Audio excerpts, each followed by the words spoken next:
She was 23, working a diner shift, $60 short on her brother's school fees, when a stranger sat down across from her and said 4 words that changed everything. She hadn't done anything wrong. She'd just been standing 3 feet from the wrong conversation on a Thursday night, and that was enough to put her in the crosshairs of something far bigger than she ever imagined. What unfolded in the hours after her shift ended will stay with you long after it's over. Just before we get back to it, I'd love to know where you're watching from today, and if you're enjoying these stories, make sure you're subscribed. The lunch rush at Miller's roadside had a rhythm to it. Coffee cups clinking, the low drone of country music from the corner speaker, the squeak of sneakers on linoleum, and Emily Carter moving through all of it like she'd been born for the job. She hadn't. But she was good at it, and being good at something that paid was enough for now. She was 23, though most days she felt older. She'd been working doubles at Miller's for going on 2 years, long enough to know every regular by name, every bad tipper by face, and every troublemaker by posture before they even opened their mouth. That last skill had come naturally, sharpened by necessity. You didn't grow up the way Emily had, bouncing between her mother's unreliable care and her grandmother's cramped apartment, without learning to read a room fast. She slid 2 plates of eggs and toast onto the table in booth 4, refilled the coffee for the couple in the window seat, and mentally ran through the math she'd been running all week. Liam's school needed the activity fee by Friday. The electric bill was already 12 days late, her car insurance renewed at the end of the month. She'd picked up an extra shift Thursday, but it still came up short by about $60. $60. The number sat heavy in her chest as she smiled at a table of truckers and asked if they needed anything else. "Just the check, sweetheart." She wrote it up, tucked it under the syrup dispenser, and moved on. That was the job. Keep moving, stay pleasant, be invisible when needed, and present when required. Most days it came easy. Today something kept snagging her attention. She noticed them the way she noticed anything off, quietly, sideways, without staring. 3 men in the corner booth. They weren't loud or messy. They weren't drunk, though it was barely past noon. They weren't particularly memorable in the way they looked. Average builds, plain clothes, nothing that should have registered. But something about them didn't fit the diner crowd, and Emily's gut had stopped letting her ignore things that didn't fit a long time ago. For one thing, they'd been there 40 minutes and hadn't eaten. One of them had a coffee cup in front of him, but he hadn't taken a sip in 20 minutes. Just stirred it slowly, the spoon going around and around. His eyes, though. His eyes weren't on the coffee. They moved to the window, then back to the room, then to her. Not obviously. Not in the leering way she'd learned to shut down before it started. More like cataloging. Like he was building a map of the diner and she was one of the points on it. The second man had a menu open but hadn't called for a server. The third sat with his back to the wall, facing the door, not speaking, just watching. Emily moved past their booth twice without stopping. On the third pass, she leaned in with a practiced smile. "You gentlemen ready to order?" "Still deciding," the stirring coffee one said. No smile back. Just those eyes, briefly on her face, then gone. She walked away without pressing it. Table 4 needed ketchup. Table 7 had a kid making a mess. She had a job to do. The bell above the door chimed at 12:43.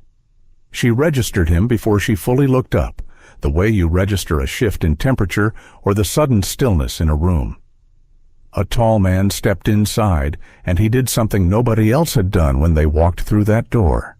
He paused, not from indecision, not searching for someone, but still, taking in the space.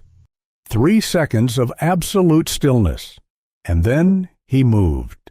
He was black, looked to be in his late 40s, broad-shouldered but not imposing, in the way that made you edge sideways. He wore dark jeans and a plain charcoal jacket. Nothing remarkable. But the way he moved through the diner was different from the way normal people moved. Most people walk into a space and let it happen around them. This man walked through space like he was in conversation with it. He took a booth near the back, not the very back, 2 tables from it. His seat faced the entrance and both exits. Emily noticed because she always noticed where people sat. It told you things. He picked up the menu, scanned it in about 15 seconds, and set it back down. When she came over, he ordered black coffee, nothing else, and his eyes were courteous when they met hers. Polite, a present, then moved away. She filled his cup and left. 20 seconds later, she caught herself glancing back at him. He wasn't looking at the men in the corner booth. He wasn't looking at her. He was looking at the window beside his table, but it was angled, and the reflection in it gave a clear view of the entire diner, including the corner booth. The stirring coffee man had gone still. Emily refilled a water glass at the table nearest the corner booth, not because it needed filling, but because her feet had carried her there on instinct. She kept her face open, bored, professional, tilted the pitcher, let the water pour, and heard, low and clipped between 2 of them. After her shift, a pause, then the other one, back exit, no noise. The pitcher trembled slightly in her hand. She steadied it before anyone could see. She walked back to the serving station and set the pitcher down with deliberate care. Her mouth was dry. Her skin had gone that tight, prickling kind of cold. She told herself she'd misheard, told herself she was stressed, stretched thin, that her brain was dramatizing fragments of an overheard phone call or a conversation that had nothing to do with her. But her hands were shaking. She thought about it while she brought out a BLT for table 9. After her shift, back exit, no noise. She turned the words over, trying to find another way to fit them together, a way that didn't point at her. There were 3 other waitresses on shift today. Maybe it was about one of them. Maybe she was being ridiculous. She glanced at the corner booth. The 3rd man, the one who'd been sitting with his back to the wall, had shifted his position. His body now faced a slightly different angle, facing her direction. Her heart was doing something fast and uneven. She kept her face neutral. She carried the check to table 3, laughed at something a regular said, and looped back to the serving station. Normal. Normal. Keep it normal. The lone man's table was in her line of sight. She wasn't sure when she'd started watching for it, but when she passed his table with a rack of glasses, she saw his hand move, deliberate. 2 slow taps on the rim of his coffee cup. Then, still again. She almost kept walking. She stopped herself just short of it. Something in the precision of that gesture, not accidental, not fidgeting, made her breath go thin. She circled back to his table on the pretense of checking his coffee. She didn't speak, neither did he, at first. She reached for his cup, and he let her refill it, and just as she turned to go, his voice came quiet as a fold in fabric. Stay calm. A beat. You're in danger. She went very still. Pretend I'm your dad. For a moment, the whole diner seemed to tilt sideways. The clinking of silverware, the low music, the distant sound of someone calling an order through the kitchen window. It all went muffled and strange. She stared at him. He didn't look up from the table. She had about 4 seconds to process what he'd said before he straightened in his seat, expanded his presence somehow without moving more than an inch, and spoke in a carrying tone. Sit down, Emily. Firm. Familiar. The voice of someone who'd said that sentence to her 100 times. We need to talk. Her name. He knew her name. She sat down. It wasn't a conscious decision. What her legs made it before her brain did, folding under her as she slid into the seat across from him. She realized distantly that her name was on her name tag, but the way he'd said it, weighted, tired, certain, had nothing to do with reading a tag. It sounded earned. Her eyes cut to the corner booth. The 2 remaining men there had both looked over. She pulled her attention back before she could confirm what she feared was on their faces. The man across from her folded his hands on the table, unhurried. He had the kind of stillness that didn't read as vacant. It read as controlled, like the stillness of a rope pulled tight, not one that's gone slack. He met her eyes for the first time straight on. His were dark and steady, and there wasn't a trace of panic in them. No urgency she could name, just awareness, deep, thorough, and calm. That calm was the most frightening thing she'd encountered all day. The man's name was Daniel. He gave it without ceremony, barely moving his lips when he said it, and then he launched into something that should have felt absurd, but didn't. "You didn't return any of my calls this week," he said, louder now. Tired father energy. Exasperated, but restrained. The specific frequency of a parent who's been disappointed enough times to stop raising his voice about it. "I had to drive all the way out here, Emily." She opened her mouth, closed it. He gave her the smallest possible nod. "Go with it." She swallowed. "I've been busy." "You're always busy." He reached across the table and placed his hand over hers. Not forceful, deliberate, like a weight set down with care. To the room, it would read as a parent's gesture. To her, in that moment, it was something else entirely. Her pulse had been scattered and high, and his hand was warm and grounded, and without understanding why, she felt it pull something in her chest back into alignment. Not safe, but focused.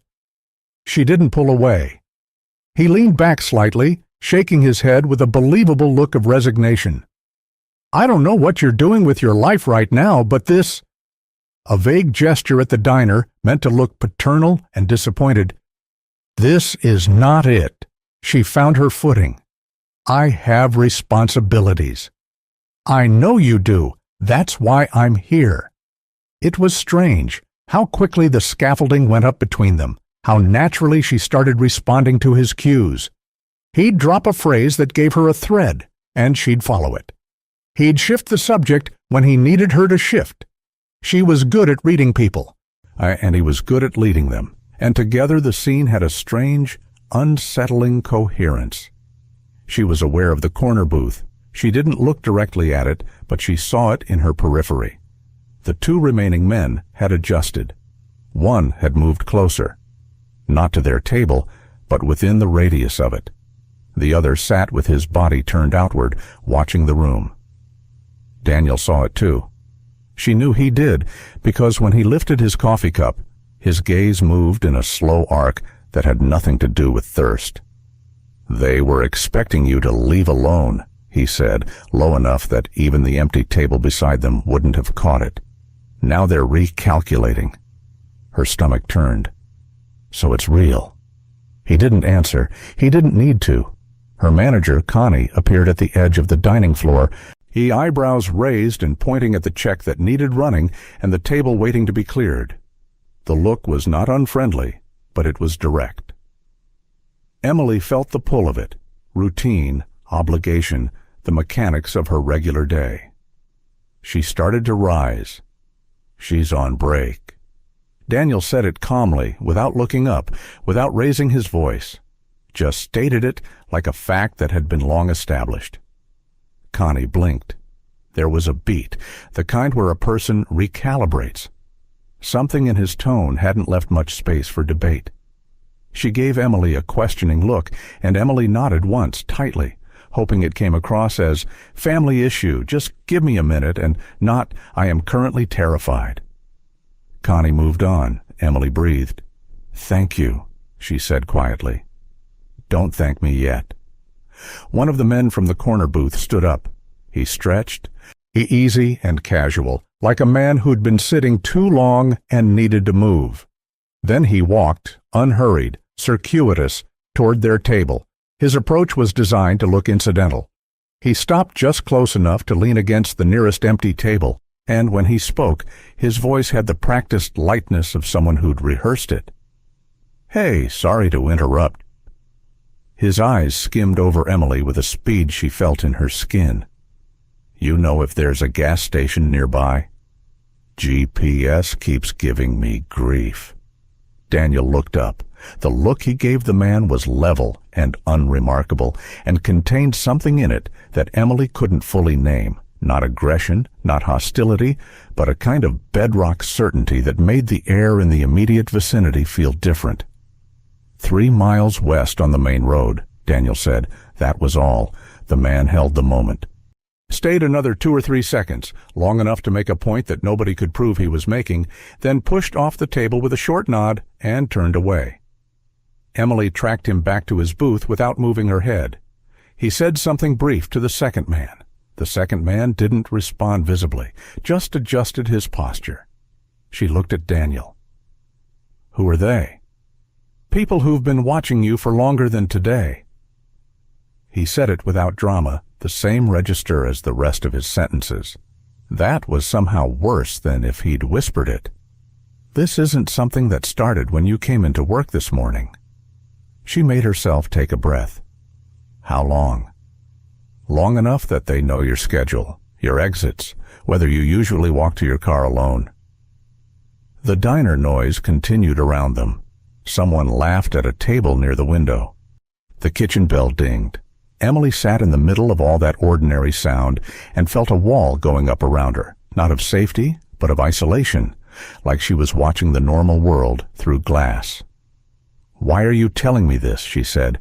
"Why did you—" She stopped herself from asking, "How do you know my name?" again, because the name tag answered that, and because she sensed the more important question was the other one. "Why did you get involved?" He was quiet for a moment, not evasive, thinking. "Because I know what I was looking at when I walked in that door, and I know what happens when nobody does anything." That answer didn't explain everything, but it explained enough to keep her in the seat. She glanced toward the back of the diner, toward the corridor that led to the kitchen, the break room, the rear exit. The exit that the men had mentioned, back exit, no noise. "My shift ends in 40 minutes, she said. "I know." She looked at him. "Were you planning to still be here in 40 minutes? "I was planning to make sure you were." Something in her chest shifted. Not relief. She was nowhere close to relief. But something. Like the difference between falling and knowing someone is watching you fall. "You know this is insane," she said. "Yes." "I don't know you." "I know." "And you're sitting here telling me strangers are planning to take me through a back exit, and I'm just supposed to— What? Trust you instead?" He met her eyes. "I'm not asking you to trust me. I'm asking you to stay calm and follow my lead, because your options right now are limited, and I'm the better one." She looked at him for a long beat. Then she looked at the corner booth. Then she looked back at him. She hated that he was right. "Okay," she said. "What do I do?" He didn't smile, didn't nod with satisfaction, just refocused, like they'd cleared a minor logistical point and moved to the next one. "You keep acting normal.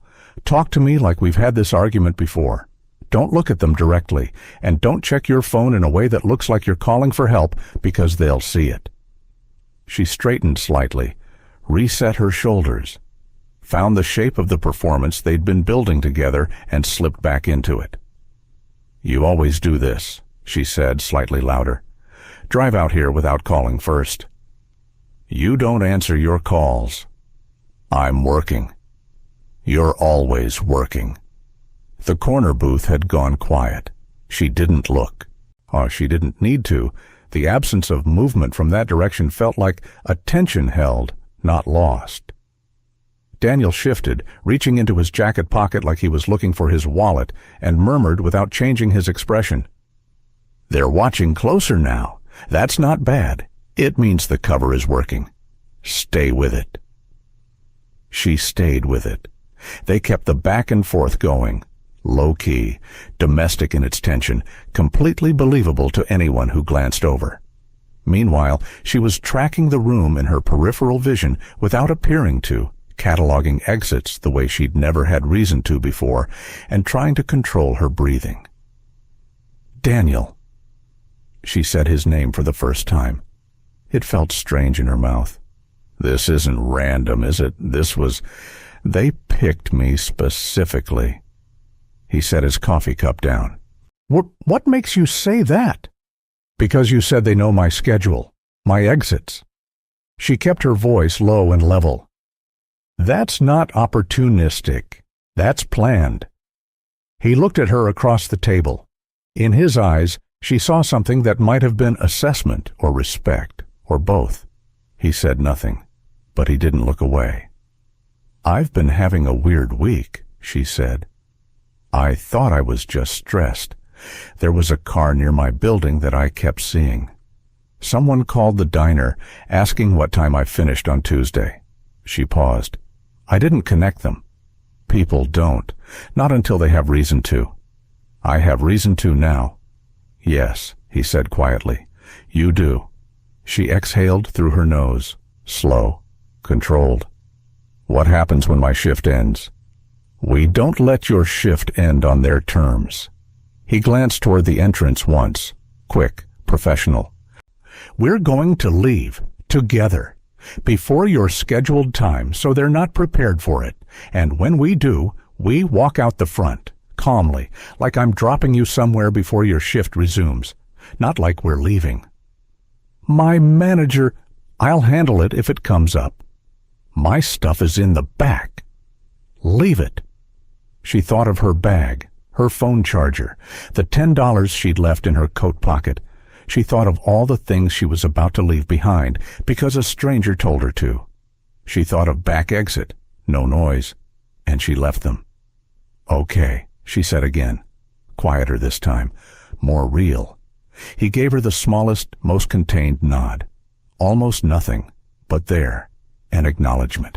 The diner hummed around them. Someone asked for a refill. The kitchen bell rang again. Normal sounds from a normal afternoon in a world that had, for Emily Carter, stopped being normal sometime around her third loop past the corner booth. She looked at her hands on the table. They weren't shaking anymore. She didn't know what was waiting on the other side of this.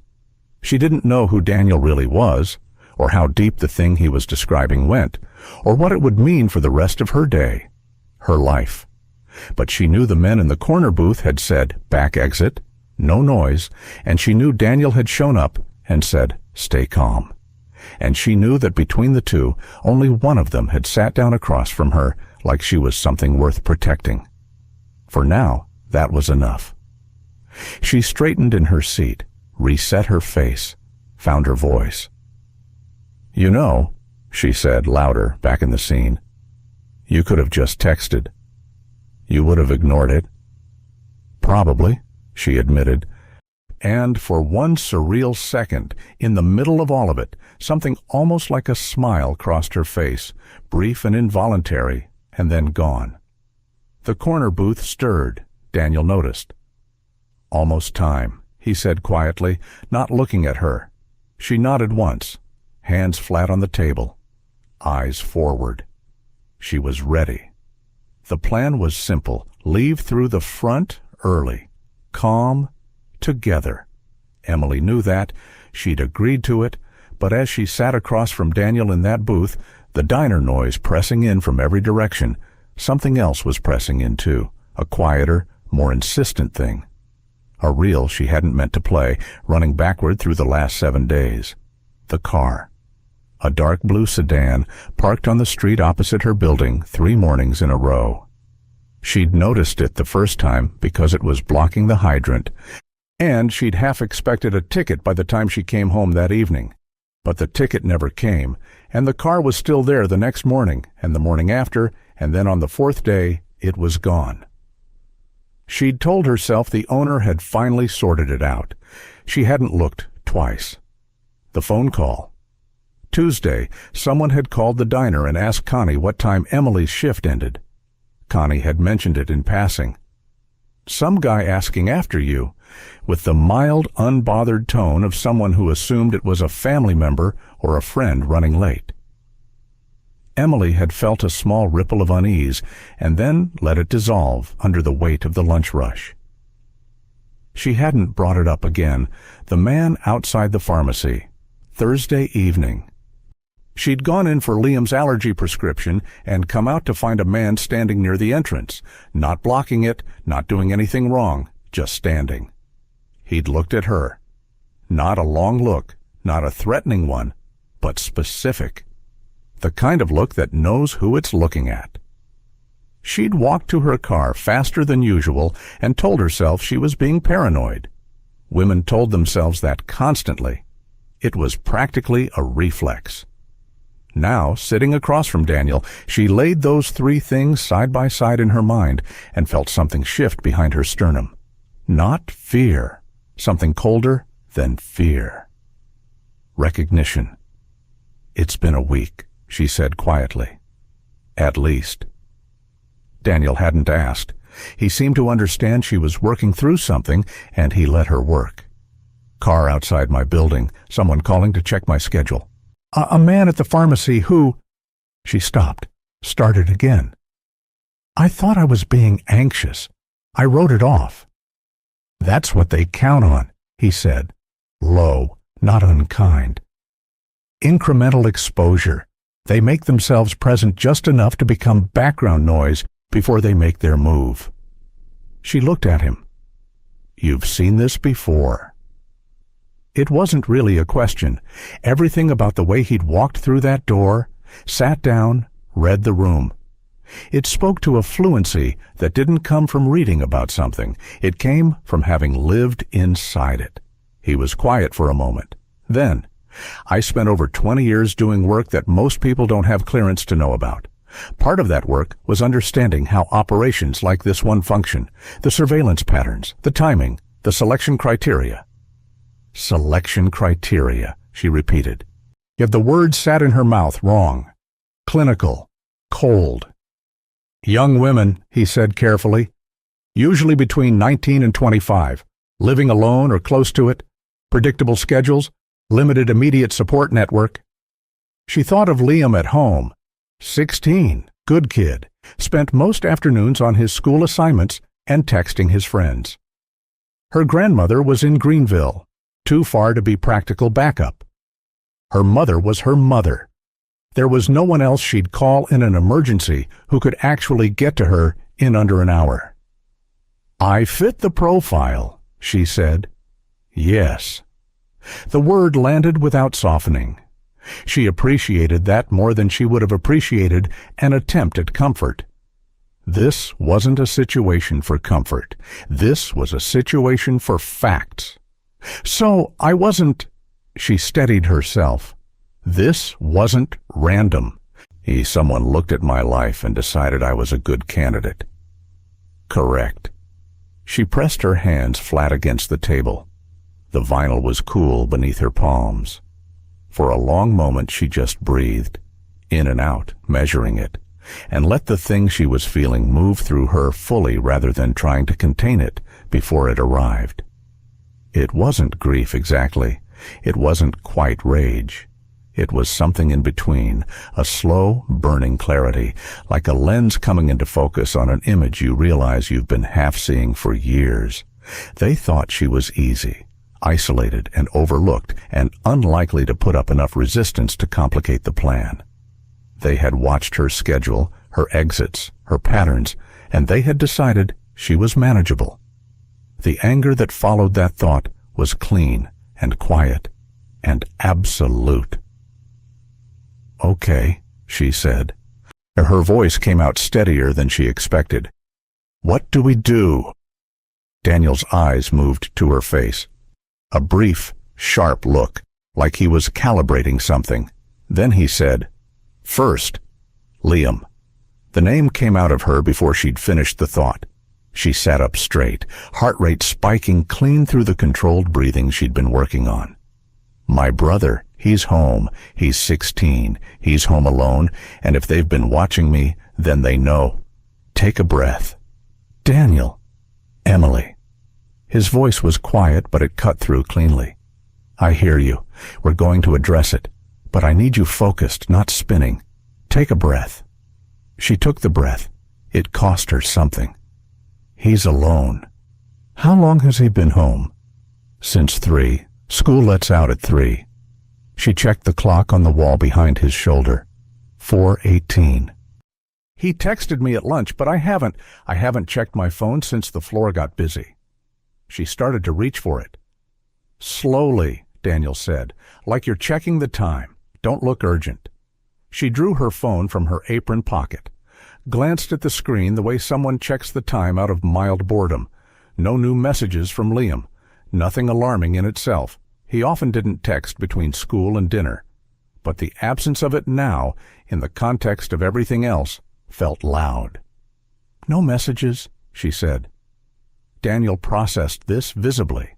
She could see it. The small recalibration, the way his eyes moved to the middle distance and returned with a slightly different set to them. He was restructuring something, reweighing priorities. That changes the order of things, he said. Tell me how. We still leave together. We still leave calm. But we don't go to a secondary location first. We go to your brother. Is that safe? If they know where I live, going directly has risk. Not going has more. He was already thinking forward, she could tell. And we don't go in through the front. We'll figure out the approach when we're closer. In the corner booth, the energy had changed again. The man who'd wandered over to ask about the gas station had returned to his seat. Now, all three were present, and none of them were pretending to look at menus. The stirring had stopped. They weren't bothering with the props anymore. Emily felt the shift before she identified it, like barometric pressure dropping before rain. They're done waiting, she said. Daniel had already seen it. Yes. So the timing just moved up. It did. She felt the diner around her differently now, not as a familiar, safe place she'd worked for 2 years, but as a physical problem to be solved. She knew the floor plan by instinct. The front door, 8 tables to the left, the counter, 4 stools, the corridor to the kitchen and break room at the back, the rear exit through the kitchen, which opened into the service alley behind the building. The side window in the break room faced the parking lot. That rear exit was where they'd planned for her. She looked at the front door, thought about the distance between the corner booth and the entrance, measured it in steps without meaning to. I know this building better than they do, she said. Daniel looked at her. Tell me. The back exit goes through the kitchen. The kitchen crew will be in there. There's a dinner prep window starting around 4:30. The alley behind connects to the side street, not the main lot. She paused. But that's where they said to take me. So, not that way. Front, he confirmed. Together. You remove your apron slowly, not rushing, and we stand and walk to the door like I'm leaving and walking you out. My manager might... Don't stop. Don't explain. If she says anything, you say you'll be right back. He looked at her steadily. You won't, but that's not what matters right now. She nodded. Her hands moved to the strings of her apron.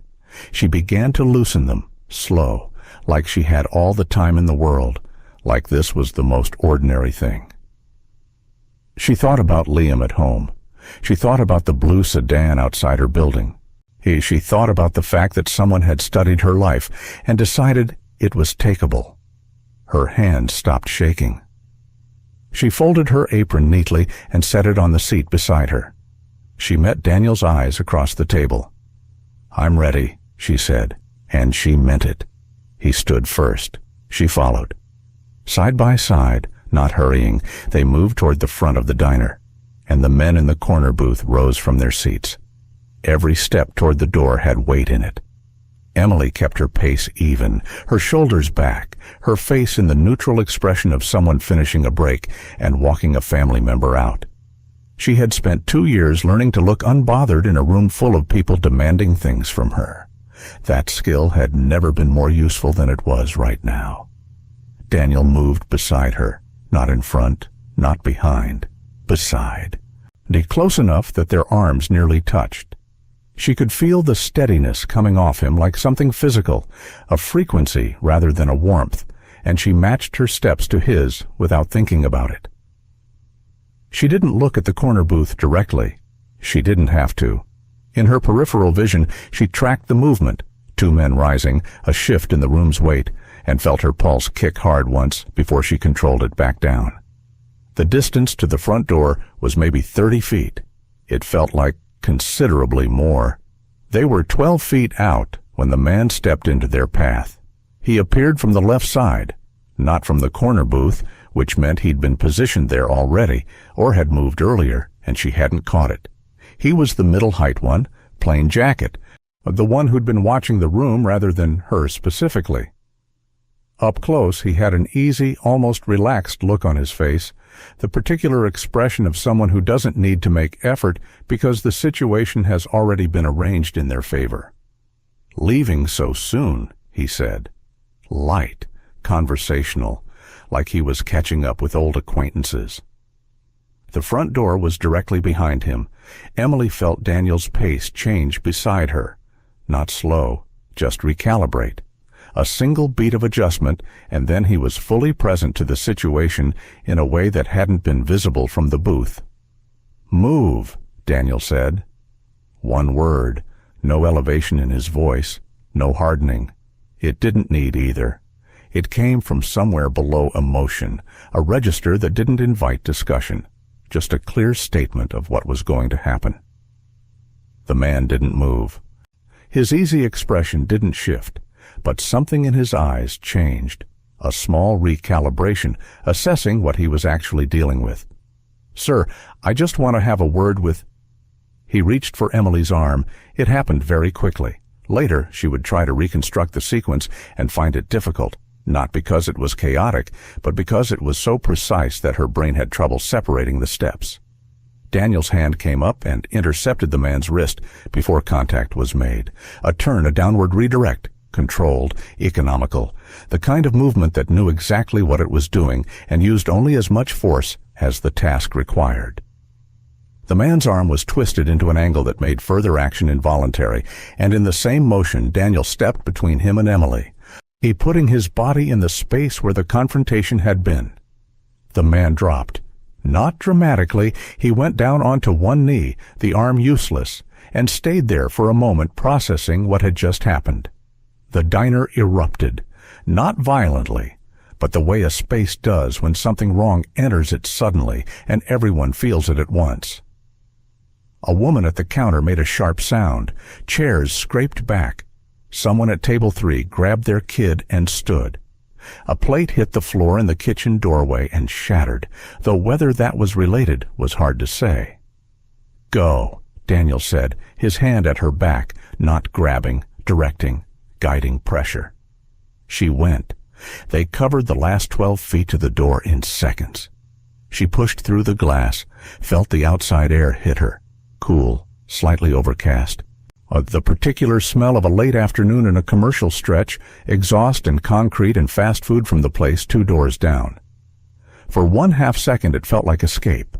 Then she saw the vehicles. 2 of them, positioned in the diner's small lot. Not parked the way customers parked, angled, blocking the 2 logical exit paths from the front entrance. Black SUV on the left, boxy and high-riding. A second vehicle beside it, a sedan she didn't recognize. Between the cars and the entrance, 3 men, different from the ones inside. They were already on their feet, already moving into position. She stopped. Daniel stepped out beside her and took in the lot in approximately 2 seconds. She watched his face during those 2 seconds. It didn't fall, it didn't do anything dramatic, but something settled into it, a recognition, a recalculation. "That's not a small crew," she said. Her voice came out even, which surprised her. "No," he agreed. The men from the vehicles hadn't rushed them.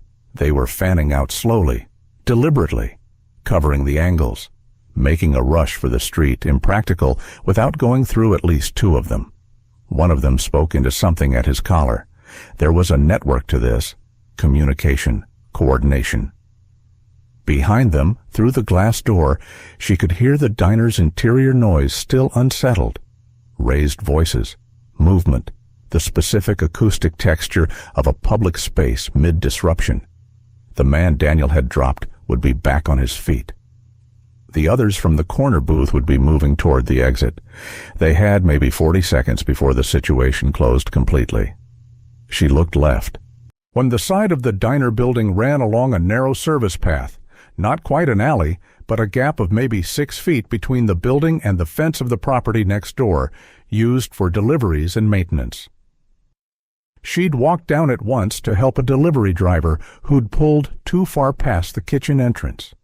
At the far end, it connected to a side street that ran perpendicular to the main road. She grabbed Daniel's sleeve. Left, side path. It runs through to the street behind. He looked where she pointed, looked at the men in the lot, made the calculation in under a second. How far? Maybe 80 feet. There's a gate at the end. It's not usually locked. Usually. Usually, she confirmed. He moved. She matched him without hesitation. They cut left along the building, staying close to the wall. Not running, not yet, and moving at the sharp edge between casual and urgent. She heard one of the men from the lot call out behind them, short and clipped. Then the sound of footsteps accelerating. Then they were in the service path and running. The path was narrow and uneven, cracked asphalt, a pair of metal trash cans, a stack of empty produce crates from the diner's weekly delivery. Emily's work shoes weren't built for this. She caught the edge of a crate with her foot and stumbled, and Daniel's hand was there, her upper arm, steadying, not slowing. She recovered and kept running. Behind them, the footsteps echoed differently in the confined space. Louder, multiplied.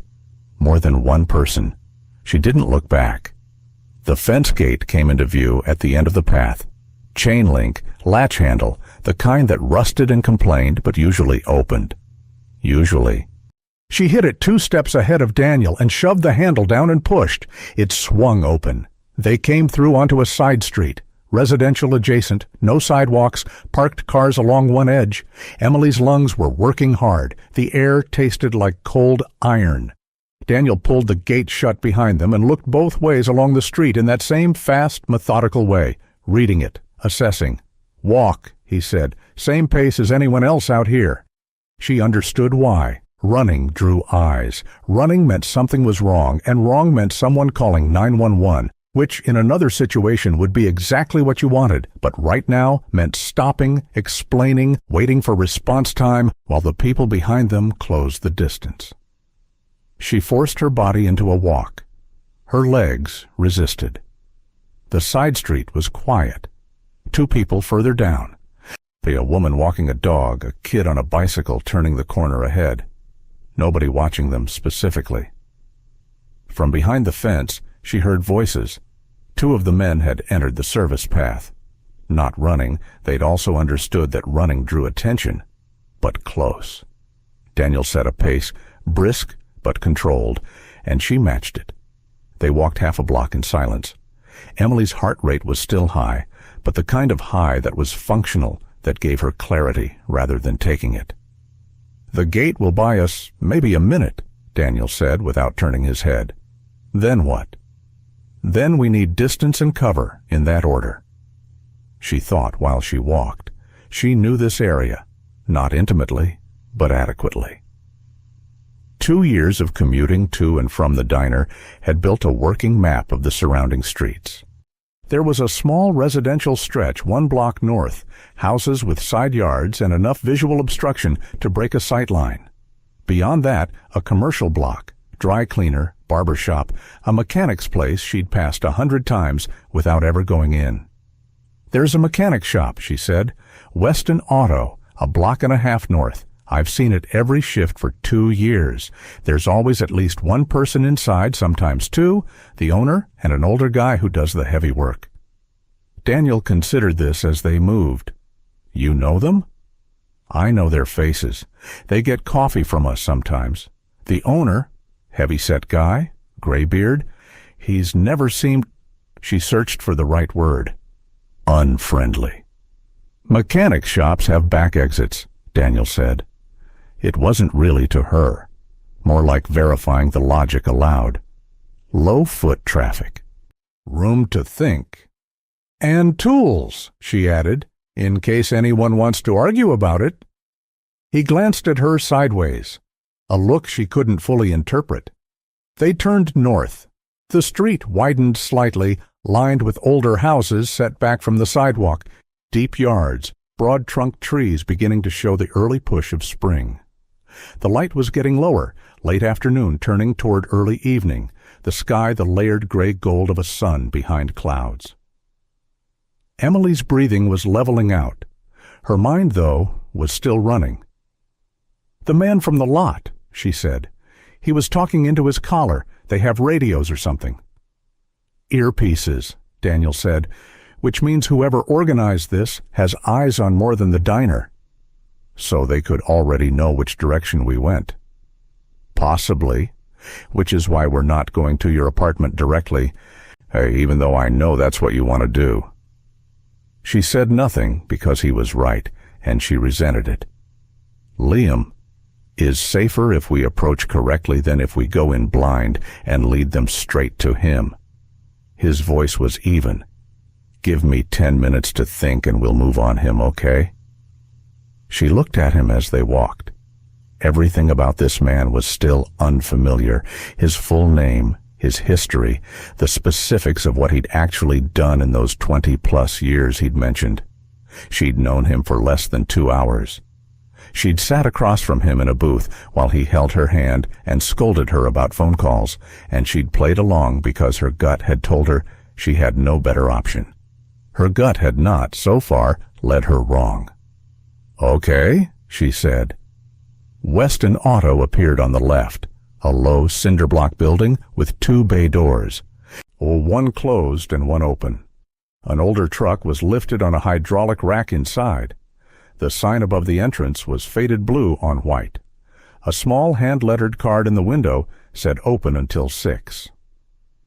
Daniel pushed open the door. The interior smelled like oil and old rubber and solvent, a dense, honest smell that made the space feel enclosed and solid. One fluorescent tube overhead buzzed faintly. An older man in gray coveralls stood at a workbench along the back wall, half-turned as they came in.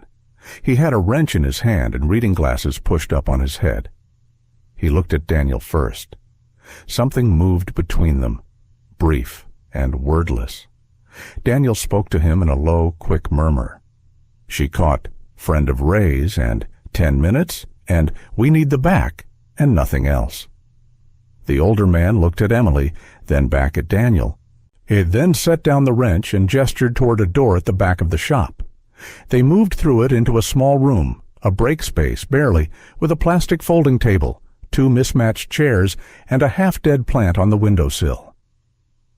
A single window looked out onto the rear of the property, a concrete pad, and a rusted chain-link fence beyond it. Emily sat down, let herself breathe for real for the first time since the diner. "Okay," she said. The adrenaline was finding its edges, tapering. "Tell me what you need to tell me." Daniel stood by the window, looking out at the back of the property, not at her. "You saw something. That's why you're on their list." She frowned. "What?" "It wasn't just the profile. There had to be a trigger." He turned from the window. "Think back. The last week or 10 days. Was there anything at the diner that didn't belong? Something you saw or heard that struck you as wrong?" She was already reaching back, mentally scrolling through shifts and tables and faces. The week had been long and repetitive, and... She stopped. "Last Thursday," she said slowly. "Late shift. Maybe 9:30, 10. Guy came in, sat at the counter. He was on his phone the whole time. Not unusual. But he was talking quietly, and he seemed tense. More than tense. He kept watching the door. What did you hear?" "I wasn't trying to hear anything. I was refilling the napkin dispensers." She pressed her memory. He said a location, 2 words. I can't remember what exactly. A street, maybe, or a name that sounded like a place, and something about a shipment and a date. She looked up. "I thought it was a work call." "I didn't think anything of it." Daniel was very still. "I refilled his coffee and he paid and left. I forgot about it in an hour." She felt the weight of it settling over her. But he saw me there, while he was on the phone. And now you're not just someone who fits a profile, Daniel said carefully. You're someone who might be able to identify a voice, a face, a fragment of information. She heard the word before he said it. You're a loose end, he confirmed. The room felt smaller than it had 30 seconds ago. She pressed her hands together. Thought about Liam, home, no answer on his phone, 16 years old and spending his Thursday evening the way he always did. Homework, probably, or a game. Unaware that his sister's accidental presence near a phone conversation had redirected the aim of something organized and ruthless onto their lives. Then we go to him, she said. Now. It wasn't a question. It wasn't a request. Her voice had the same quality Daniel's had when he'd said move to the man in the diner doorway. Not loud, not hard, just free of alternatives. He looked at her, and this time she saw it clearly, that brief, calibrating look she'd seen twice before, like he was updating what he knew about her. They'll expect that, he said, which means we don't go direct. So we're smart about it, she said. Fine. Tell me how. He opened his mouth to respond and stopped. The older man in the next room had moved. Emily registered it because Daniel registered it. His posture shifted, and she followed his attention through the cracked door to the main room. The mechanic had drifted to the far corner of the shop. His back was to them. His phone was in his hand. He wasn't making a call exactly. He was standing at the window, looking out at the street, fingers moving on the screen. She watched him for 3 seconds. Daniel's voice dropped to almost nothing. We need to leave. Now. She was already standing. The window of the break room faced the rear lot. She looked at Daniel, looked at the window, looked at the door. He'd already made the same calculation. He crossed to the window in 2 steps, checked the view. The concrete pad was clear. The gate at the back of the lot was standing open, and unlatched the window. From the front of the shop, through the cinder block walls, she heard the sound of a vehicle pulling up outside. Engine, then quiet. They went out the window. The concrete was cold under her palms as she came through feet first, landing with a controlled sound, Daniel beside her in the same motion. They moved across the rear lot without speaking, through the open gate, and out onto the service lane behind the property. She didn't look back. Behind them, she heard the front door of the shop open. A voice she didn't recognize, asking a question she didn't catch. They walked fast, heads down, into the gathering evening. The city ahead of them, the threat behind, and somewhere out there, her brother's apartment light probably already on, the television probably on, a 16-year-old sitting in what he assumed was safety. Daniel exhaled once, controlled, and as they cleared the lane and hit the next street. This just got bigger, he said, not in a way that sounded lost, more like a man who'd already started adjusting to the new coordinates. She looked at him, looked at the street ahead, thought about everything she now knew, the profile, the surveillance, the fragment of phone call she'd overheard without knowing it mattered, the mechanic who'd just sold their location without blinking. They were not escaping anymore. She had understood that the moment she'd seen the vehicles in the diner lot, the coordination, the coverage, the radio at the collar. This wasn't a handful of men acting on opportunity. It was layered, resourced, and patient. And she was standing in the middle of it because she'd been within earshot of someone's phone call while refilling napkin dispensers on a Thursday night. She thought about that girl who'd written off the blue sedan and the pharmacy stranger and the call to the diner. She'd never be that girl again. Okay, she said, walking forward. What's next? The service lane behind Weston Auto was barely wide enough for a single vehicle. Cracked concrete, a rusted dumpster pushed against one wall, weeds splitting the ground along the fence line. The evening air had dropped several degrees since Emily had walked into Miller's that morning, and the chill moved through her uniform like it had nothing to stop it. She kept moving. Daniel set the pace, Not running, not quite walking. Something in between, the speed of someone with somewhere to be. Ordinary enough to read as unremarkable to anyone watching from a window or a passing car. She matched him without being told to. The mechanic's shop was half a block behind them now, and she didn't look back at it. Looking back never helped. They made contact with someone inside that shop in under 10 minutes, she said, keeping her voice low. Maybe less. Daniel's eyes were moving, left, right, checking the gap between buildings ahead, reading a parked van for signs of occupation. Could be standing protocol, report any unusual visitors. How many people does this operation have on payroll? Enough to be uncomfortable about. He turned them right at the end of the lane onto a quiet side street. Stop thinking about the scale for now. Scale is a problem for later. Right now, we need distance, a direction.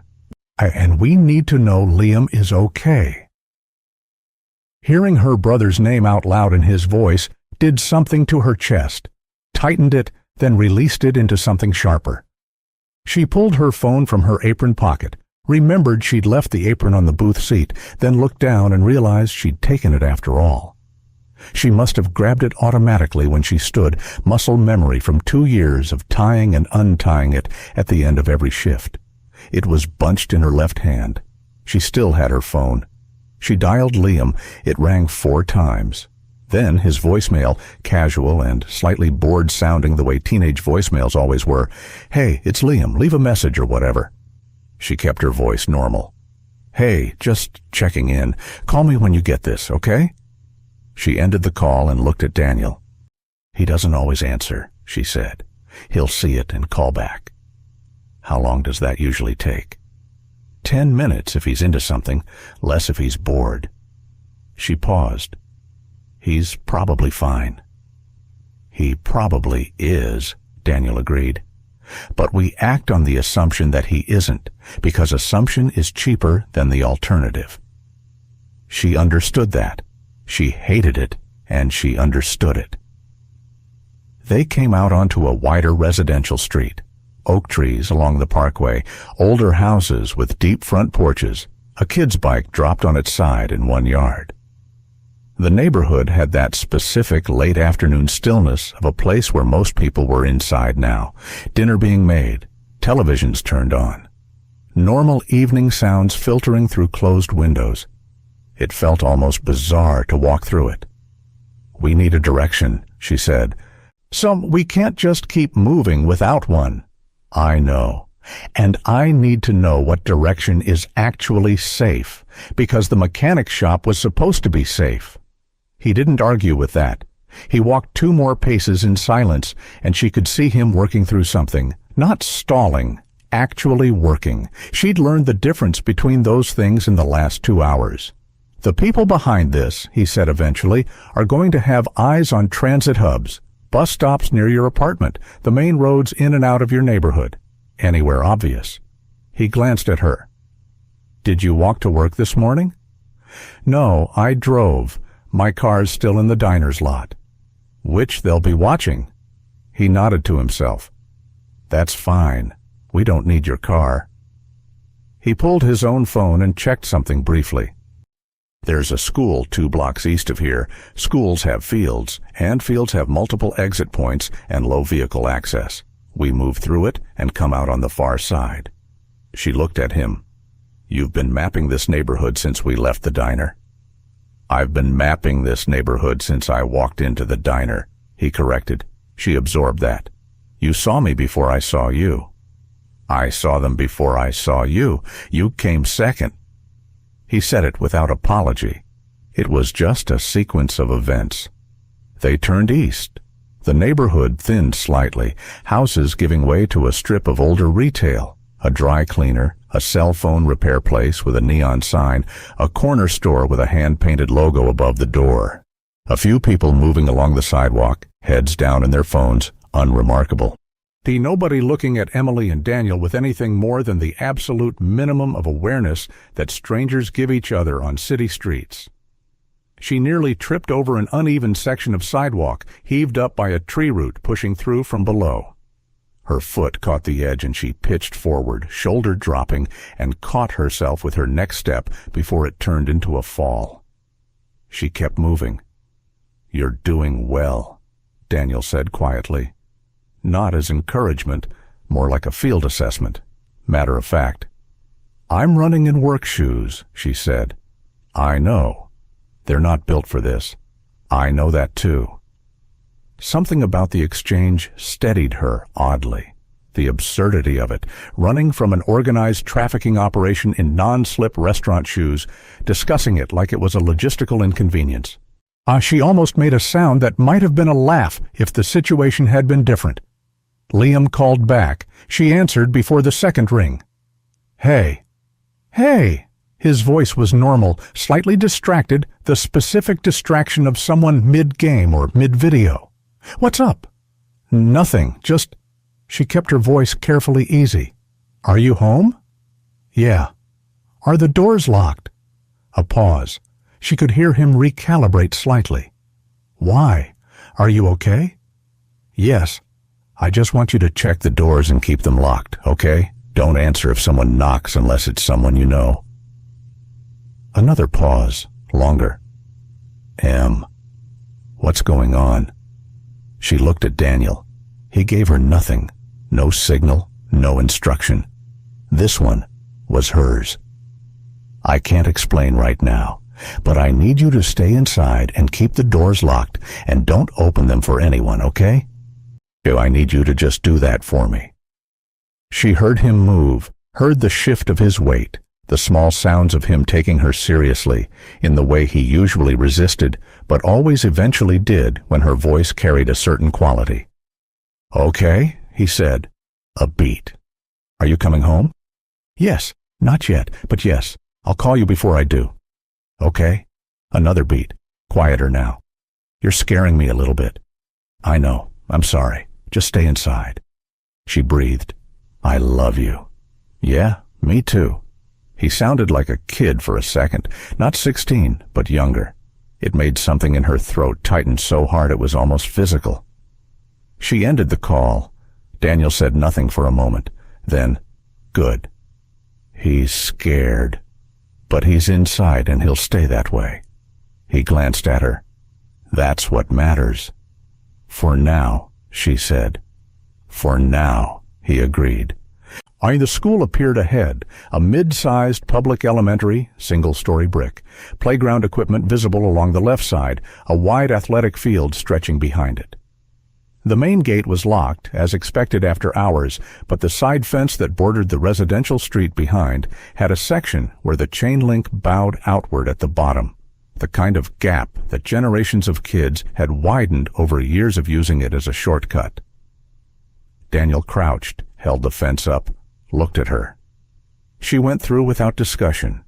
He followed. The field was empty, just cut grass and the specific quiet of a school after hours, that echo of noise that wasn't quite there anymore. They crossed it diagonally, moving with purpose, and Emily felt the openness of it around her. No walls to pin you. Clear sight lines in every direction. And she understood why he'd chosen it. They were 2/3 across when she looked back automatically. And stopped. 2 men had entered the field through the main gate, not through the gap in the fence, through the gate, which meant it had been opened for them from outside, which meant someone with access or someone with bolt cutters and very little time wasted. "Daniel." "I see them. They came through the gate." "I know." He didn't break stride. Faster now, not running, faster. She lengthened her steps. The far fence was 60 feet ahead, another gap at the bottom corner. She could see it from here. Same vintage, same patient widening. Behind them, the 2 men had also accelerated. The pretense of casualness was gone on both sides.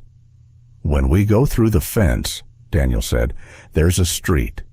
And across the street there's a row of townhouses. We go between the 2nd and 3rd buildings, and we don't stop moving until I say." "How do you know there's a gap between the 2nd and 3rd buildings?" "I looked at a map of this area this morning before I walked into the diner." She looked at him sideways at full stride. You knew this was going to happen today? I knew something was going to happen. I didn't know it would involve you specifically until I walked through the door and saw both you and them in the same room. So you just came here to watch? I've been tracking movement in this network for 6 weeks. The diner was a location that came up twice in intercepted communication. I came to observe. He glanced back once, a quick, controlled check. Observation became intervention. She filed all of that away, and now was not the time. They hit the fence and went through, her first low and fast, the chain link cold against her palms. She came up on the other side onto a narrow sidewalk, a quiet residential street beyond it. Across the road, the row of townhouses, exactly where he'd said. Second and third buildings. A narrow passage between them. Dark, partly blocked by a pushed-out recycling bin, but passable. They crossed the street without running, entered the passage. The sound of the field behind them dropped away, replaced by the tight acoustic of walls on either side, their own footsteps and their breathing. She became aware of how hard she was breathing. Her legs were talking to her in a language made of mild protest, the specific language of a body that hadn't signed up for this day. So they emerged from the passage into a small courtyard shared between the townhouse buildings, a laundry line strung between 2 posts, a child's plastic tricycle on its side, a low wall beyond which the next street began. Daniel stopped. She almost walked into him. "Here," he said, quietly, like they had chosen to stop and hadn't just stopped because the situation demanded it. She looked behind them. The passage was empty. She looked at the low wall, looked at Daniel, looked at her own hands, no longer shaking, just present, slightly cold. "Did we lose them?"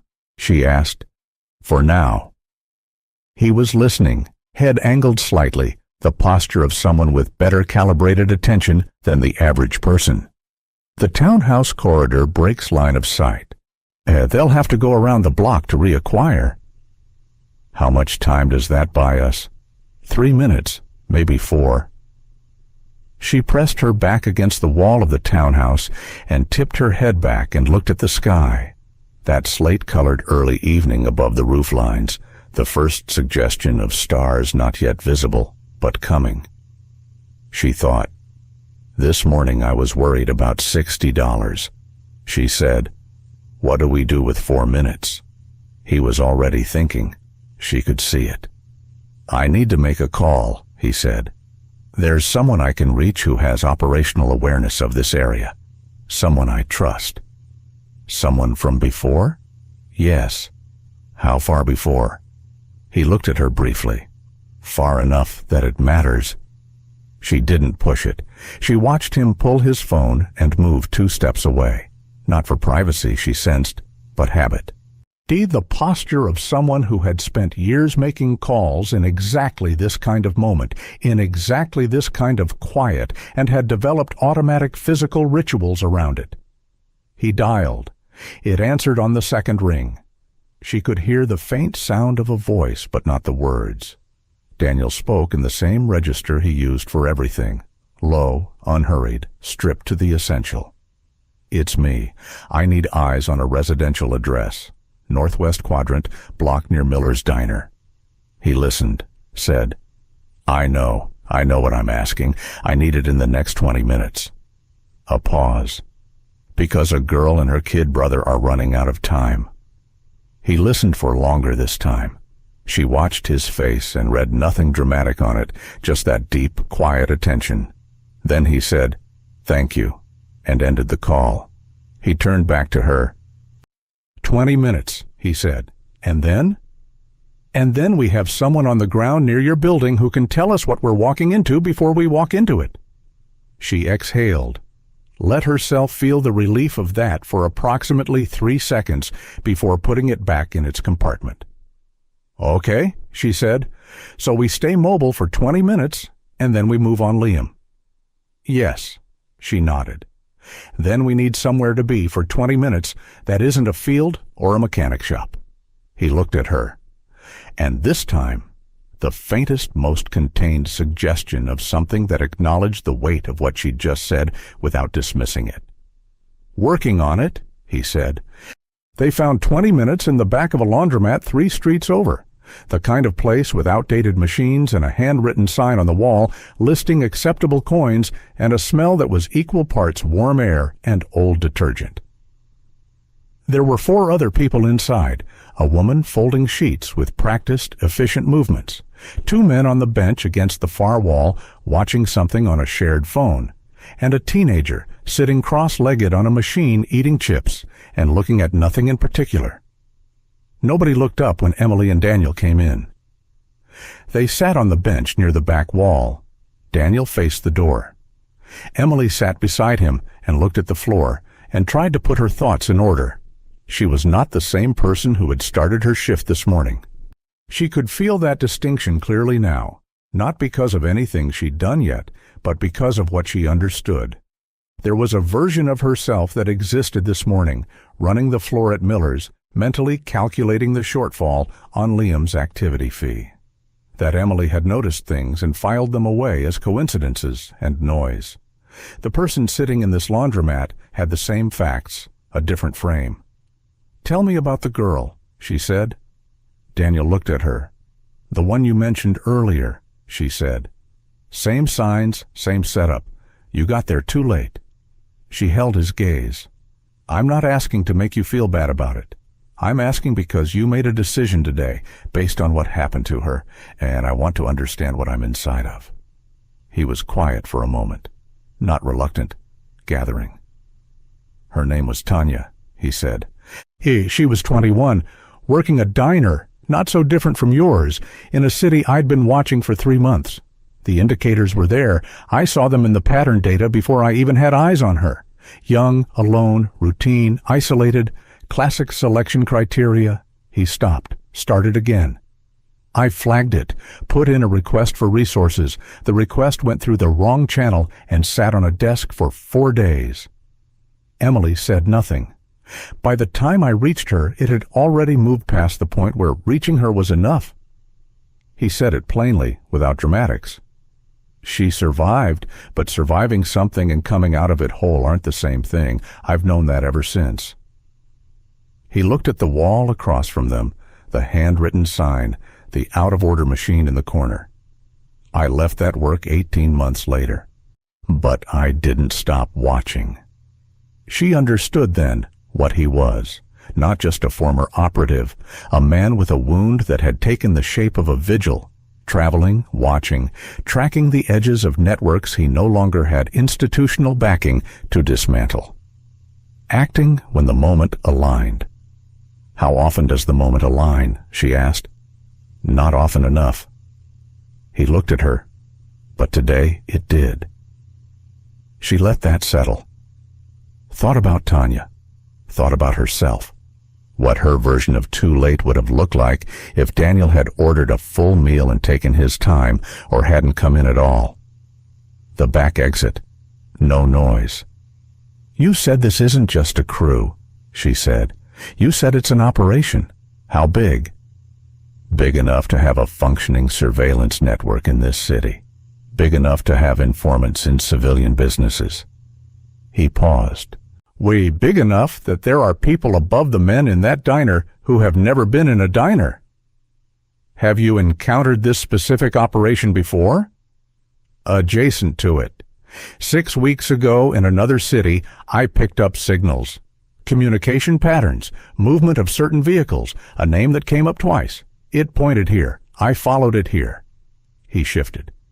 "What you overheard in that diner last Thursday, Emily, the fragment about the location and the shipment and the date, that might be the thread that leads to the part of this operation that matters most."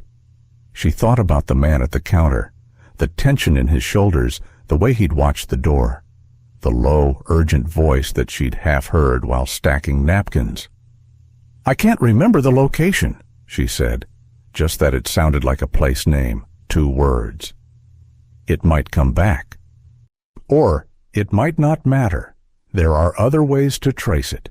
He checked his phone. 15 minutes had passed. My contact should have something soon. She rubbed her hands together. The laundromat was warm, significantly warmer than the evening outside, and the warmth had a soporific quality that her body was trying to take advantage of. She resisted it. "The man on the phone at the diner," she said slowly. "He looked at me when I walked up to refill his coffee." "Yes." "So he reported me?" "Most likely, yes." "Described you, your shift pattern, your face." He said it evenly. "Within 24 hours, you were on their list." "Because I was standing 3 feet away with a coffee pot." "Because you were standing 3 feet away with a coffee pot," he confirmed. She laughed, not from amusement, from the sheer compression of it. The pure randomness of the moment that had landed her here. A Thursday late shift, a slow hour, napkins to restock. She hadn't chosen to overhear anything. She hadn't done anything to attract anyone's attention. She had done her job. The laugh lasted about 2 seconds, and then it wasn't funny anymore. "If I hadn't heard anything," she said, "they still would have selected me for the profile." "Probably eventually. The profile flags them to watch. What you heard made them move faster. So I was already on borrowed time." "Perhaps, but perhaps not. Profiles don't always convert to action. What you heard guaranteed action." He looked at her directly. "The reason I'm telling you this is not to frighten you more than necessary. It's because you deserve to understand exactly what you're in and why. You're not a passive piece of this situation. Yeah, you're a witness, a target, and now—" He paused. "Something else." She looked at him. "What's the something else?" "Someone who might be able to identify a face, a voice, a fragment of operational detail. If you testify to the right people, the right way, what you heard at that counter could contribute to dismantling something that will otherwise keep moving to the next city." The weight of that landed squarely. She felt it in her shoulders, a different kind of weight than the fear had been. This one had a different texture, not a burden pressing down, but a thing with edges, something you could pick up and carry differently if you chose. His phone buzzed. He answered it, listened without speaking for most of it, making one small sound of acknowledgement at a particular point. Then, "How many?" Another pause. A confirmed inside or observed approach. He nodded slowly. "Okay, don't engage. Just hold position and watch." He ended the call. He looked at Emily. She already felt it in the way he was looking at her. "Liam is okay," he said first. "He's inside and the doors are locked." She breathed. "But there are 2 men parked in a vehicle on the street facing your building's entrance. They've been there for approximately 30 minutes. The relief dissolved back into focus. "They're waiting for me to come home." "They're waiting for you, or they're waiting to confirm where Liam is so they can use him as leverage." He said it plainly because she could take it. "My contact has eyes on the vehicle from across the street. He'll stay until we move." "So they're watching the front entrance." Yes, she thought. She knew her building. She'd lived in it for 14 months, long enough to know the laundry room in the basement had a utility door that opened onto the narrow lot behind the building, used mainly for trash collection. The lot backed up to the alley that ran between her block and the next. The alley was accessible from the side street 1 block east. "There's a rear utility entrance," she said. "Ground floor, through the laundry room. The people in the front-facing vehicle won't have a sight line to it." He leaned in slightly. "What's the access?" "Resident key for the utility door. I have mine." She touched her pocket, felt the slight hard edge of the key ring she always kept, clipped to the inside of her apron pocket when she worked. Old habit, because she'd locked herself out twice in the first month. It opens onto a small lot. The lot backs up to an alley. Accessible from the street? 1 block east. There's no gate, just an open access point between 2 buildings. He was running through it. She could see the calculations happening. "They may have someone positioned at the rear," he said. "Standard protocol for a building watch would be front and back." "Then we need to know before we commit to the route," she said. "My contact can reposition. Give me 2 minutes." "We don't have a lot of those left." "I know." He was already dialing again. Brief exchange, 30 seconds. He described the alley access point, the lot, the utility entrance, asked for eyes repositioned to cover the rear approach. She heard the contact's voice, older, raspy, efficient, agree without debate. While they waited, she thought about what Daniel had said. Witness. The word had a shape to it. She had been inside dread for the past 3 hours, and the dread was still there, but something was shifting in how she was standing inside it. She had overheard 30 seconds of someone's phone call while doing her job. She hadn't asked for it, but she had it. And if what Daniel was suggesting was true, that the detail she'd caught could crack something open, then the randomness that had put her in danger was also the thing that made her matter. She wasn't just running away from something. She was running towards something, whether she'd chosen it or not. Liam had to be safe first. Everything else came after. Daniel's phone buzzed a 3rd time. He looked at the screen, a message, not a call. He read it, and she saw his eyes sharpen. "Rear lot is clear," he said. "No visible presence at the back." Either they don't know about the utility access, or they're understaffed on coverage tonight. "Or they're waiting until I actually show up," she said. "Possible, which is why we move in a way that doesn't announce itself." He stood. "My contact is repositioned to the mouth of the alley. He'll watch our approach and signal if anything changes." She stood with him. The laundromat had acquired a new person at some point in the last few minutes.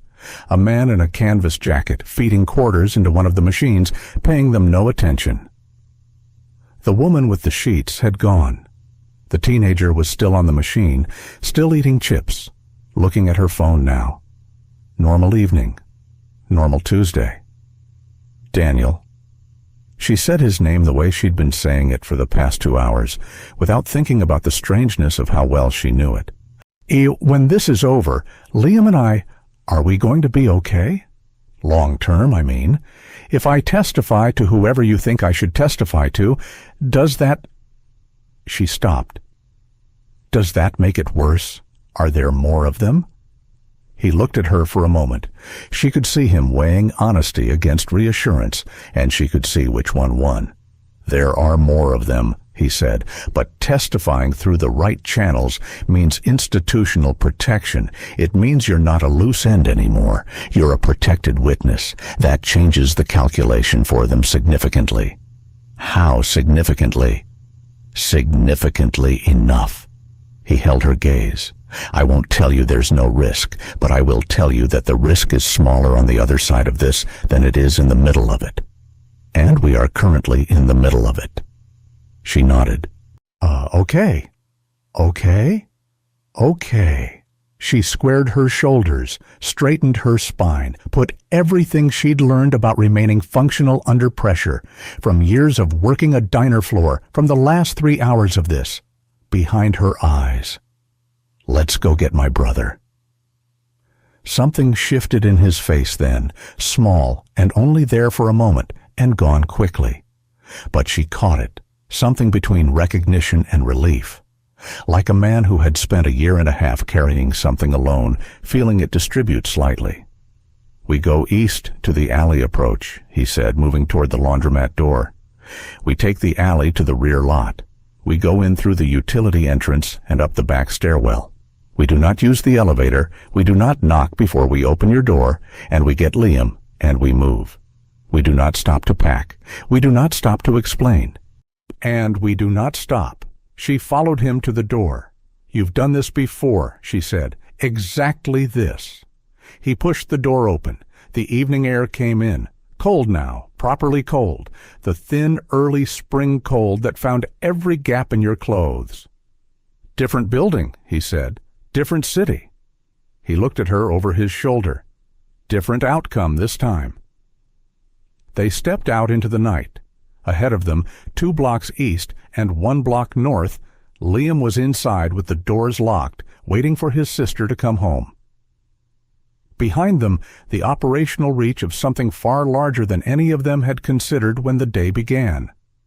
Beneath Emily's feet, the same city she'd walked for 2 years. Same sidewalks, same streets, same corner stores and parked cars and lit windows. None of it looked the same. She kept pace with Daniel, on shoulder to shoulder, and did not look back. "This isn't just a crew," he said, barely above a breath. "It's an operation, and we just stepped right into it." She thought about the profile, the surveillance, the Thursday phone call, the mechanic and his quiet reach for his phone, the vehicles in the diner lot, the earpiece at the collar. "Then we stepped through it," she said, and they moved. The alley behind Emily's block ran between 2 rows of buildings that had been built close enough together that the space between them stayed dark, even at midday. At 9 in the evening, it was a specific kind of dark, not complete, but layered, the ambient glow of lit windows above doing little more than defining the shape of things without illuminating them. She stayed close to the left wall as they moved through it, Daniel a half step ahead, his contact's last message sitting between them like a held breath. Front vehicle unchanged, rear lot still clear. For now. For now. Those 2 words had their own weight. They stopped at the mouth of the alley where it opened onto the small rear lot behind her building. Daniel crouched slightly and looked without moving into the open. She mirrored him, not because he'd asked her to, but because it was the right thing to do and she knew it now without being told. The lot was narrow. 6 parking spaces, a dumpster enclosure on the right, the low concrete wall along the back. Her building's utility door was set into the far left corner of the building's rear face, a single fluorescent tube above it, buzzing with the mild indifference of municipal lighting. 2 of the parking spaces were occupied. Both cars she recognized as belonging to tenants. The lot was otherwise empty. "Those cars," she said quietly, "tenant vehicles. I've seen them for months." He scanned without responding for another 10 seconds. She'd learned to read those silences. They weren't absence, they were attention. He was mapping the angles, the shadows, the spots where someone could stand without being immediately visible. "Utility door is 30 feet across an open space," he said. "We cross directly, no hesitation, no looking around. Looking around is what draws eyes." "I know." He glanced at her. "I know you know." They crossed. The 30 feet took 7 seconds. She had her key ready before she reached the door, had dug it from the keyring clip while they were still in the alley. No fumbling, no pause. The lock turned on the first try. She pushed through, he followed. The door closed behind them with a soft, pressurized click. The laundry room was dim and smelled of fabric softener and the faint mineral smell of the old building's pipes. A row of machines on either side, most of them still. One dryer at the far end running a low tumbling cycle. Somebody's clothes, forgotten or left deliberately. The sound of it was oddly comforting, ordinary. She pointed to the door on the far wall. "Back stairwell, goes all the way up." He nodded. They moved through. The stairwell was concrete, painted gray, the paint wearing at the edges of each step, a single bulb per landing. Her apartment was on the 3rd floor. They took the stairs without speaking, their footsteps absorbed by the thick building quiet around them. She counted the landings. 1st, 2nd. At the 2nd floor landing, she stopped. Daniel noticed immediately. "What?" She kept her voice to almost nothing. "When I was on the phone with Liam, he said he was home. He didn't say anything about anyone being in the hallway or anything strange outside the door." She paused. But he also wouldn't know what strange looked like tonight. Meaning he might have heard something and not flagged it. He's 16. He doesn't flag things the way I do. Daniel processed this. He looked up the stairwell, then at the door to the second-floor hallway, then back up. We go slow on the third-floor landing. I check the hallway before we come through the door. You stay on the stairwell side until I signal. She wanted to argue. She didn't. Okay. They took the last flight slowly, each step placed deliberately. Weight shifted forward to minimize contact noise. The building's old bones made sounds on their own schedule, a settling creak somewhere above, a pipe running somewhere behind the wall. Those sounds were useful. They covered the small, unavoidable noises of movement. Daniel reached the third-floor door first. He stopped with his hand on the handle and pressed his ear close to the door's edge without touching it, a gap of an inch, listening. She stood 2 steps below him and watched his face for what it told her. He held it for 30 seconds. Then he straightened minimally. He held up 2 fingers, pointed through the door, then pointed left. 2 people. Down the hallway to the left. Her apartment was to the right. She felt it move through her, that clean, cold thing that had replaced panic somewhere around the 3rd hour of this. She held up her hand, fingers spread. Her apartment? She pointed right. He shook his head. She read it as not at the apartment door, positioned in the hallway toward the left end, watching the elevator. Of course, they'd assumed she'd come through the front and take the elevator like she always did after a shift. They weren't covering the stairwell because they hadn't considered the stairwell. They didn't know this building the way she did. She moved up the last 2 steps to stand beside Daniel. He looked at her, put his hand flat, stay, and then eased the door open. 1 centimeter, 2. He looked through the gap with the specific focused blankness of someone processing information without reacting to it. He pulled the door to, turned to her. 3 fingers. She understood. 3 seconds. On his count. She gripped the door handle from her side. 1, 2, 3. They came through fast and quiet, the door swinging wide and then controlled so it didn't bang the wall. She turned right without hesitating, moving to her apartment door, key already in her other hand. Behind her she heard Daniel turn left, heard a sharp exchange of sound, the specific truncated noise of a confrontation that was over before it had a chance to become one. She hit her apartment door, slid the key in. The lock turned. Liam. She kept her voice low but put force behind it.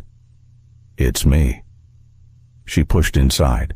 The apartment was lit. Living room light on, the small lamp by the couch that Liam always left burning when he was in his room. The television was going with the sound low.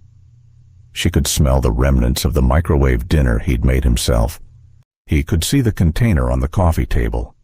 Liam appeared in the doorway of his bedroom, still in his school clothes, looking at her with the expression of someone who'd been quietly dreading this moment since the phone call.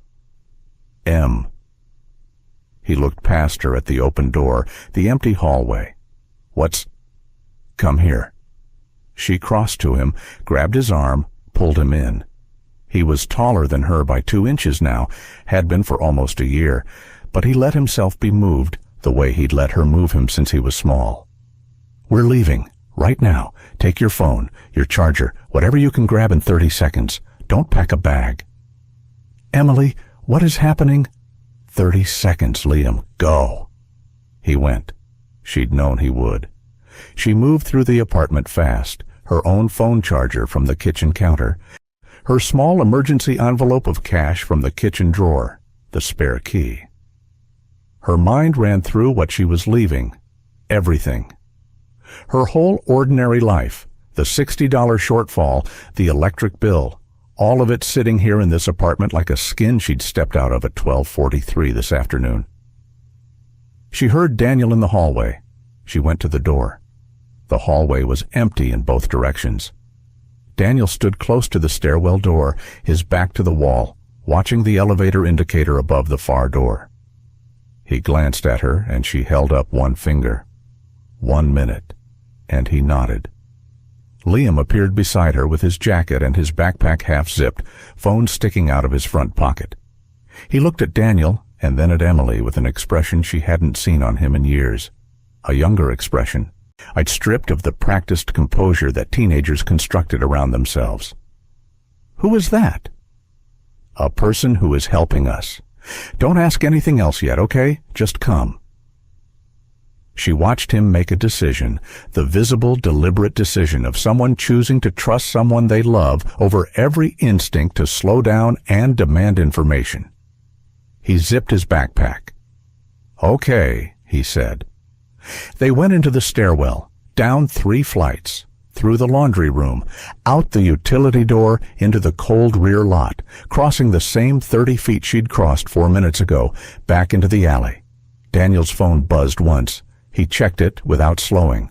Showed it to her, a single word from his contact. Move, not a warning, a prompt. They moved. They came out of the alley's east end and turned south, away from the building. Away from the front-facing vehicle, into the residential streets that ran parallel to her block. She kept one hand loosely on Liam's arm, not gripping, just present. He matched her pace without complaint. Daniel looked at both of them. One more move, he said, and then we're on the right side of this. She looked at him. What's the one more move? The person I've been building a case against for 6 weeks, he said. He's in this city, tonight, and your overheard conversation just told us where. She stopped walking. He turned. You said the location might come back to me, she said slowly. The 2 words from the phone call. Yes.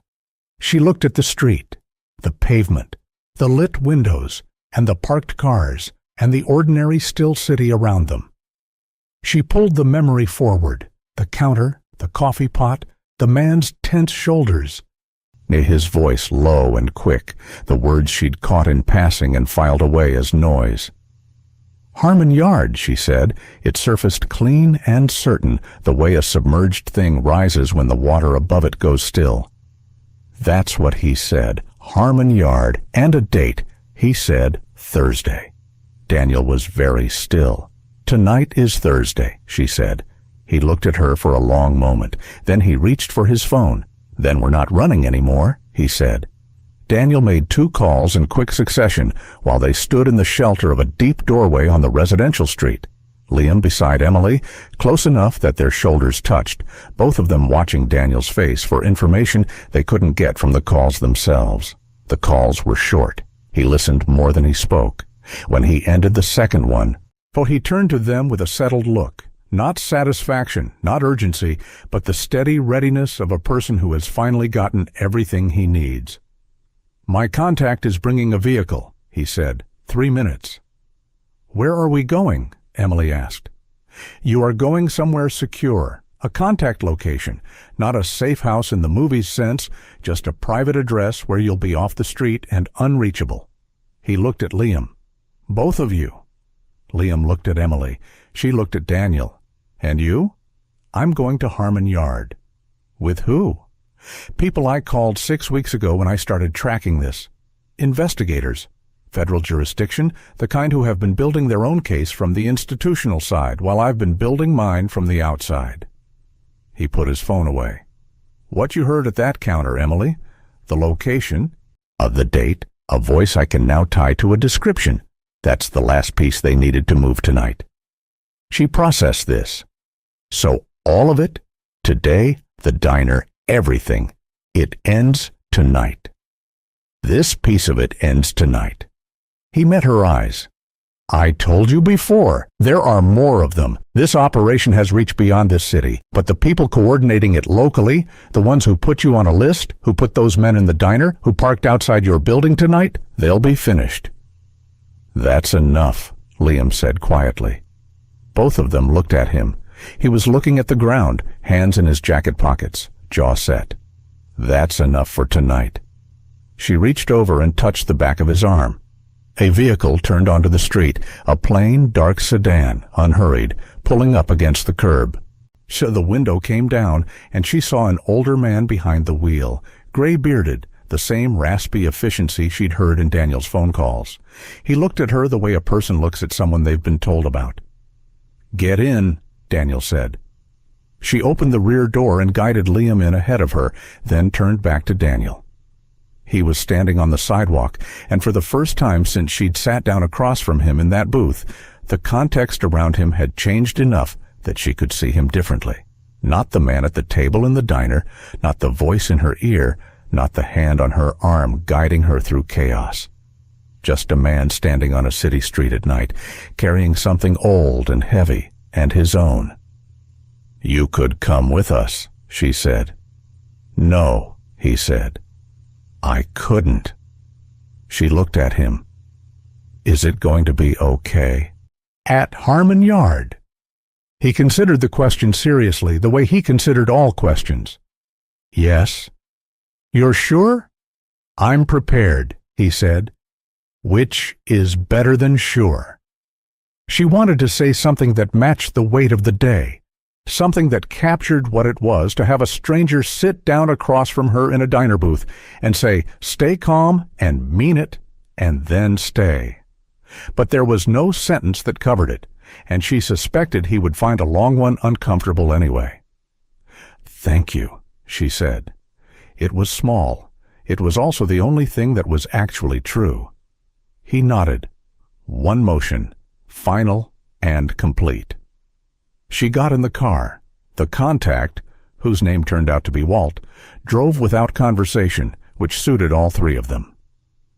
Liam sat with his head against the window, not sleeping, just watching the city move past. Emily sat beside him and felt the adrenaline complete its long withdrawal, leaving behind something that wasn't quite exhaustion and wasn't quite calm. Something in between, like the feeling after a fever breaks, scraped clean and raw, and strangely awake. "Are you okay?" Liam asked, not looking away from the window. "Yes." "Were you scared?" She thought about it honestly. "Yes, but it didn't stop me from thinking." He was quiet for a moment. "Who is he?" "The man. His name is Daniel. He was in the military and then worked in investigations for a long time." She paused. "He saw what was happening today and he stepped in. Why?" She thought about Tanya, about a desk and a 4-day delay, and a girl who survived something she shouldn't have had to survive. She thought about a man who'd walked away from the institutional work and kept watching anyway, on his own time, at his own cost, because not watching had once cost something he'd never fully set down. "Because he could," she said, "and because he's the kind of person who thinks that's reason enough." Liam processed this in the sideways way. He processed things that mattered, apparently setting them aside while actually storing them somewhere important. "Okay," he said. Walt pulled up outside a low apartment building on a quiet block 20 minutes from Emily's neighborhood. He handed her a key, plain, labeled with a unit number in marker, and told her the code for the building entrance, and said there was food in the unit and to keep the lights low. He said Daniel would be in contact before morning. And then he looked at her in the rearview mirror with an expression she couldn't fully name, somewhere between assessment and something older. "He doesn't do this lightly," Walt said.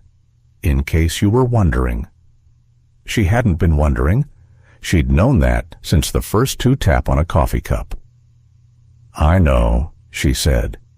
The apartment was small and unremarkable. A couch, a kitchen table, a window with the blinds pulled. Liam found the food in the refrigerator and ate without being asked, which meant he was either genuinely hungry or managing his own nerves with action, and she loved him for both possibilities. She sat at the kitchen table and looked at her hands. There was still a diner shift to account for. Connie was probably furious or worried or both. The electric bill was still late. Liam's activity fee was still due Friday. The $60 shortfall hadn't resolved itself in the chaos of the last several hours. Life had a specific relentlessness that way. It didn't pause for the extraordinary. It just waited.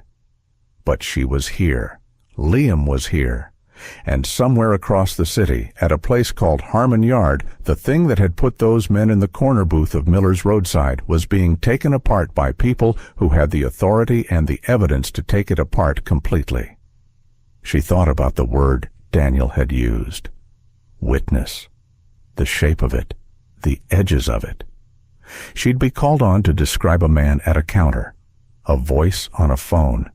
2 words she hadn't meant to hear. It didn't feel like much. But Daniel had told her what it meant in the structure of the thing. It was the thread that tied a face to a location, to a date, to a federal case that was already built and waiting. You didn't need to carry the whole building. You just needed the right brick. She could do that. Liam came and sat across from her at the kitchen table, a half-eaten granola bar in his hand. He looked at her with his father's eyes. Their father, who had not been around for a long time, but whose eyes they'd both inherited and worn differently. Liam wore them openly. Emily had always kept hers a little more guarded. Not tonight, though. Tonight she was too tired to guard anything. "You're going to be okay, right?" he said. "Long term, this isn't." He stopped. "This isn't going to keep following us." "No," she said. It's not." "You sound sure." "I am." He studied her for a moment, the granola bar forgotten in his hand. "You're different," he said. "From this morning." She looked at him. "Is that bad?" He shook his head. "Just different." He paused. "Older."